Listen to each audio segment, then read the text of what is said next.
Hello students, welcome to another note-taking tutorial. Today we're going to be talking about the tri-fold. As you can see, we're going to start with a piece of an 8.5 by 11 copy paper, and we're going to take this piece of paper and fold it into thirds. Starting with your right-hand side, fold the paper so it goes 2/3 of the way across and press down your fold. There should be 1/3 still showing on the left-hand side. Next, you're going to take the left-hand side and fold it so it meets the crease you've already created. Now your piece of paper should have 3 separate columns. And as you'll notice in our history textbook, we have a perfect section of miners, ranchers, and railroads, 3 separate topics, each that can have its own column.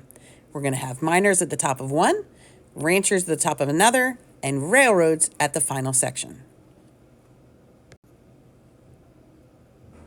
Now on the back side of your paper, you want to make sure that you put your name and that this is from Chapter 18, Section 1, so you don't get confused. And in case you lose it, I can give this paper back to you.